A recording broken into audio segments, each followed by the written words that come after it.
কোনটো হিমবাহৰ পৰা গংগা নদীৰ উৎপত্তি হৈছে? ইয়াত অপশ্যন কেইটা আছে চিয়াচিন হিমবাহ, গংগোত্ৰী হিমবাহ, যমুনোত্ৰী হিমবাহ আৰু লাডাখ হিমবাহ। ইয়াৰ শুদ্ধ উত্তৰটো হ'ব অপশ্যন বি গংগোত্ৰী হিমবাহ। গংগোত্ৰী হিমবাহৰ পৰা গংগা নদীৰ উৎপত্তি হৈছে। গংগা নদীৰ দৈৰ্ঘ্য কিমান? ইয়াত অপশ্যন কেইটা আছে 3500 কিলোমিটাৰ, 4990 কিলোমিটাৰ, 2525 কিলোমিটাৰ আৰু 3200 কিলোমিটাৰ।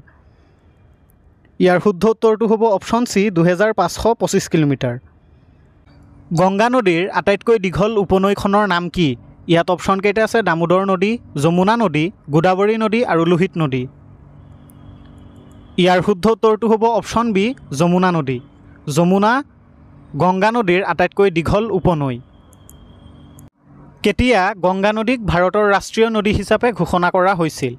ইয়াত অপশ্যন কেইটা আছে 4 নৱেম্বৰ 2005, 4 নৱেম্বৰ 2010, 4 নৱেম্বৰ 2008 আৰু 4 নৱেম্বৰ 2014। ইয়াৰ শুদ্ধ উত্তৰটো হ'ব অপশ্যন চি 4 নৱেম্বৰ 2008। 4 নৱেম্বৰ 2008 তাৰিখে গংগা নদীক ভাৰতৰ ৰাষ্ট্ৰীয় নদী হিচাপে ঘোষণা কৰা হৈছিল।